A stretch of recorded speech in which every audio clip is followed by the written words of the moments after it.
We've now talked a little bit about how to understand the pricing structure of the item that you're trying to sell to your customers. But there's a whole nother level of finances that it's important to know if you decide to go into business, and that's how to raise money for your business. As you're thinking about pathways to funding for your specific business, there's two considerations to keep in mind. It's the economics of that decision and the control of that decision. Economics means how much is it going to cost to get that funding. Control means, am I going to have to give up any ownership or decision-making power to be able to get that money? There's lots of opportunities to explore, but we're going to go over some high-level concepts just to be aware of. The first is the idea of bootstrapping, which the majority of entrepreneurs do. That means that as I start my company and I'm increasing my revenue, any of the margin that I make, the profit margin that I make in my company, I'm continuing to reinvest in my company. And I'm taking all of that money and my time and my energy and my resources to continue to fund the business.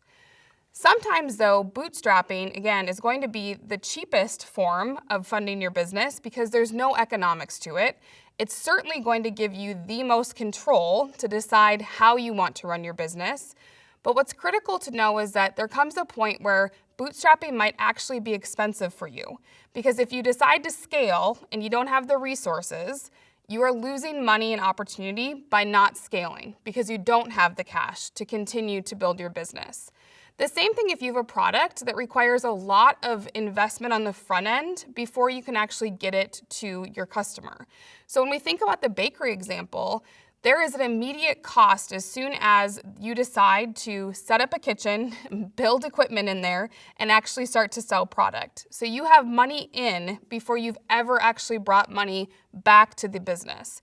If that's the case, you might need to explore outside funding to help you continue to grow your idea and your business. The second thing we want to talk about broadly is the idea of grants. Grants are a phenomenal resource for entrepreneurs and sometimes are really underutilized. Typically, grants, again, are a free form of financing, so there's no economic cost to going to get a grant except maybe an application fee if it's a competition. On the control aspect of a grant, you aren't giving up anything. Typically, the grant-making organization just wants an update at some point about how the funding they gave you has helped you and your business move forward. So when you're looking at grant opportunities, it's important to know that there's usually to filter by two different ways. One is by your location. So when you think about if you live in North Dakota, there might be grants specifically available to North Dakota residents. If you live in Minnesota, there might be grants specifically available to Minnesota residents. The second thing to think about, though, is the industry or the problem that you're trying to solve. Where does that live? In industry-specific grants, again, that might be a broader region, so you might be able to look for grants way far away from where your house is, but it's going to allow you to align with other people who are also interested in solving a problem in the space that you're exploring. The third thing we want to talk about is an area that most of us are familiar with, which is the idea of going and getting a loan. It's also called debt financing. On the economic side, that loan is typically going to be kind of expensive because you're paying an interest rate. So you have to pay that money back and you're going to pay interest on whatever you actually took out. What's important to know, though, is that in debt, you're not giving up any control. So usually your banker is not going to have decisions on the way you run your company. They're not going to have influence on who you decide to hire, on markets you're exploring. They're truly there to provide you funding to continue your operations. We recommend talking to other entrepreneurs for referrals for banks. Your entrepreneurial network has been there. They have grown, they have stumbled, they have failed, and they've continued to get up and continued to build. So when you talk about how do I even find a banker? If I don't have one, where do I even start? We always recommend starting with other entrepreneurs because their referrals typically are going to be stronger than you just trying to Google a banker in my community that I can talk to. There are some banks that won't talk to a business unless they've had multiple years of experience or multiple years of business. There are others that specialize in startup type experiences. They know how to treat you as a founder when you don't have all of the data or you don't have all of the books to show years of revenue, years of expenses, and years of profit margin. Again, what a loan can do though is that if you are thinking about the bakery example and you've been selling it as a pop-up shop and now all of a sudden you want to take it into a building, a loan can be a really good way to say, I want to grow my business this way and I need some funding to actually be able to buy the space to be able to build that out.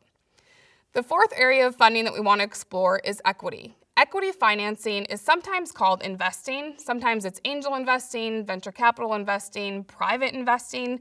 But essentially, equity financing means that you are going to give up some ownership in your company. And typically that ownership comes in the form of stocks. And so investors are making a decision based on your company's potential future that they think it will be valuable. And in return of them giving you money, they are actually going to get some stocks in your company.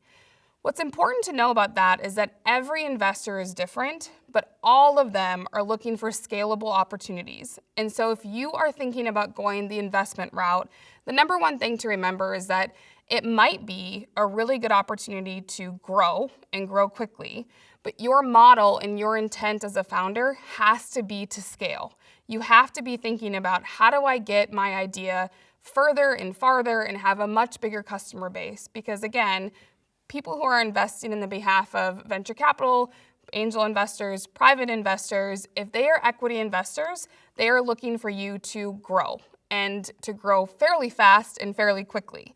Funding is an area that can feel daunting, and it can also feel really overwhelming. It's important to know that that's okay. The first thing to do is to learn more information, talk to other entrepreneurs, explore the concept of whatever you think fits for you, wherever you can find good information. We'll talk again later in the course about resources that are available to all entrepreneurs, no matter where you are, what you're trying to build, or what your end goal is.